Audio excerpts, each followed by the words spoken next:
In this video, we're gonna be finishing up our handcrafted SB Dunks. So in the last video, we finished up all the stitching for the shoe and is now on to the lasting process. This is the mold of the inside of the shoe. Also, subscribe to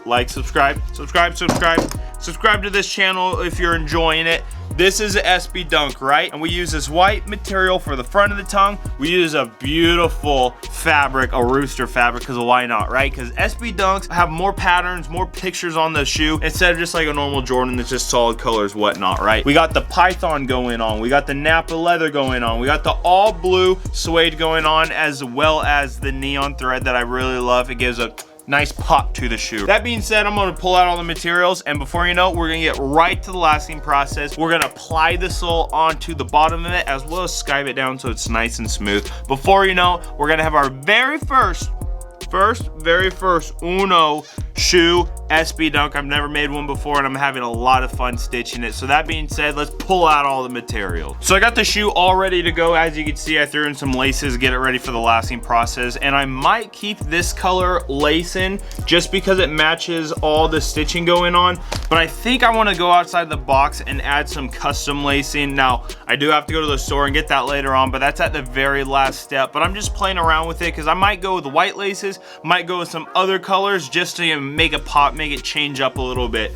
I got my glue all ready to go. I got my lasting pliers ready to go. I got my handy dandy hammer, got my beautiful skiving tool, and I got my big ol' last. And I'm gonna say it one more time, subscribe. Let's get right into lasting this. Hey there, so you might be wondering where I'm at right now. I'm in the Tyler's Bespoke Studio, my second channel, my podcast, but we're gonna do a little voiceover, so let's get right into it. First of all, we got ourselves some B-roll action of the lasting process, and this is where we're gonna get the shape of the sneaker. So obviously, we are doing an SB Dunk instead of a normal dunk, and with an SB Dunk, the difference than a normal dunk is how the wings overlay the eyelets. But as you can see, I start with the front, go to the back, and now I'm going in the middles just to get all four corners of the shoe before I put it down on the mount, as you see, and I start getting up all the sides. So I really like to do the sides first before I get to either the back or the front, just to lay it down. It's pretty much I would call it more of like a base just to get it ready, and then from there I'll work on the back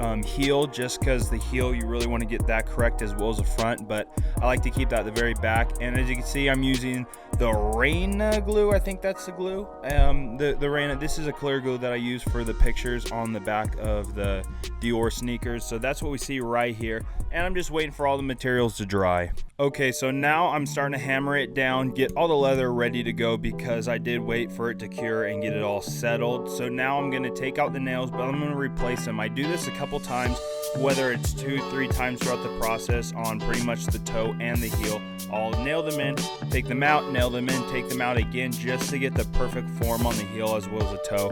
And as you can see, I'm just generally adding the nails to the toe, getting it all settled, ready to go, and then I will fill the inner spaces, as you can see, but I'm just taking my time, taking it very slow. This is definitely a process that you do not want to rush in it while you're doing this, because this is a toe. This is what people first see whenever they're creating the shoe, right? Okay, so now we're back here in the video, and we'll get right back to the B-roll. But with the toe, right, you want to get it perfect, because when people are looking at your shoe, most of the time they're going to see the toe of the shoe, and that's the first part of the area of the shoe, obviously, right? If you have the leather crooked inside and out, whether it's over or under, maybe for the toe there's not enough on the front, like little layer for the leather, it's going to look really weird, it's going to look really off. And also, once we do apply the sole onto the last, you want there to be even leather all around the whole strip for the toe, just to make, if that makes sense, right? We want equal layers all the way around. Perfect symmetry of the sneaker. My goodness, let's get right back to it. Okay, so as you can see, I'm getting it all settled, ready to go. We're applying another layer of glue, and I do like to let this settle for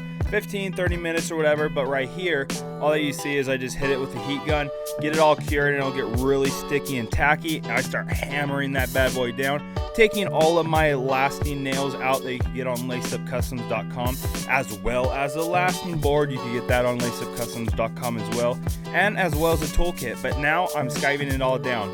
Pause. Okay, so we're getting right back to it. Why am I skiving the bottom down? Because obviously If you hammer it down, it could kind of get flat. The leather will be nice and beveled, but with skiving it down, I want to get it nice and flush, ready to go. So when the person wears a shoe, they don't feel like an indent. Because if you don't do that, then the sides of the leather will stay in there, and then your shoe or your foot is almost sitting like a crater, right? We don't want that. We don't want that. Also with the toe, right? The toe will have more leather on the toe than normal, which means it will come up for the sole, so then you'll have really weird like symmetry over on the toe, whatever, right? So you smooth all that down, so then it goes perfectly onto the sole. We have a nice line all the way around it. Let's get right back to the B-roll. Boom, there we go, just like that. But I first start on the back, I work my way on the sides, and then I work my way to the toe of the shoe. And you want to get it all ready to go, and it is a little weird, especially with this one, just because it is a suede material, but if you got a sharp blade, you are good to go. And with you, there we go, boom. Buttery, pretty, look at that. Get a little nice focus. You see that's flat all the way to the back. Let's go. And before you know it, I'm applying the sole to the sneaker. I compare it to the other one because I already did the other one first, and I want to make it nice. Boom, here we go. We're coming back to my face right here. But as you can see, I got it nice, perfectly ready to go, as well as applying the right amount of glue all on the sidewall action, right? We got to get that ready, tacky on there. We apply it. It's all good to go. From here, what do we do, right? We got our lasting mount, boom. We got our shoe, boom. Last inside, right? Shape of the shoe. This is going to be a dunk inside shoe. Boom, we're going to place it on. Take it all the way off, and before you know it, you got your full-on shoe. So let's get right to the desk, the table, and reveal the whole shoe. I'm now at my desk, and I got my lasting post ready to go. I got my shoe with the last in it ready to go, and I got a surprise. Now, this is the first time I've ever done this with a sneaker, and it is, instead of using shoelaces, I went with some rope, okay? So, boom, check it out. We want some nice rope, and it will be, you know, more uniformed once the last is pulled out. But that being said, it is time to delast the upper. So we got ourselves our dunk, very first dunk I've ever done, and I'm super pumped about this shoe. That being said, we gotta shove it down here. Boom, make sure to like, subscribe. If you wanna make your own shoe just like this, I teach you from start to finish how to make your own Jordan 1, but those same aspects are applied to a sneaker just like that. It's pretty much the same thing, right, Jordan? Except for this is a different pattern, but it's still the same pattern, right? That being said, let's delast it and get it all ready. Boom, boom.